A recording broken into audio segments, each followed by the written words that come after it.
The knock at the door was soft, knuckles rapping against polished wood. He knew better than to just let himself in.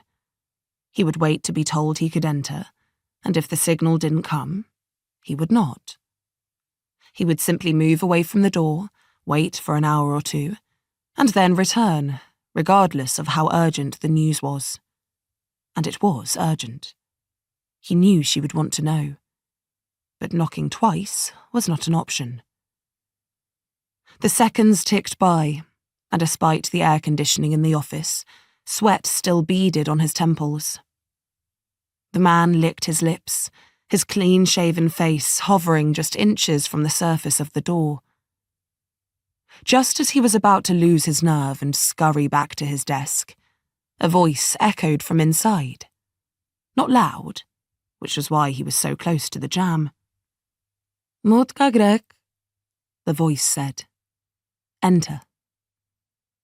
He straightened his tie, pushing the knot up against his Adam's apple to ensure it was perfect, and then entered, head bowed.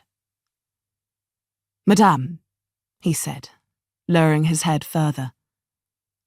"I apologize for the interruption." When she didn't respond, he risked looking up, heart beating quickly in his throat. The woman at the desk was small in stature, but he was under no illusion that she was anything but a viper ready to strike at any moment.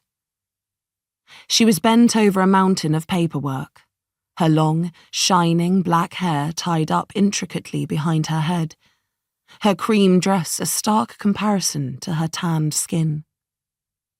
Her elbow was resting on the table, hand raised, fingers rubbing together in thought as she read what was in front of her with an unnerving intensity. She had nails painted a fierce red, and they shone in the white light that rained down from the LED bulbs overhead. To the right of her sprawling glass desk, the city lights glittered far below, visible through the floor-to-ceiling windows. The man approached the desk briskly, but paused 6 feet short, more than 20 from the door he'd entered through. And there he waited, hands clasped in front of him. After an age, she raised her head and looked at him. "What is it?" she asked, her voice smooth and unhurried, but not suggestive of any patience.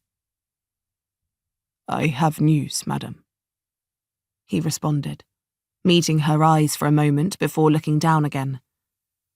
She waited for him to speak.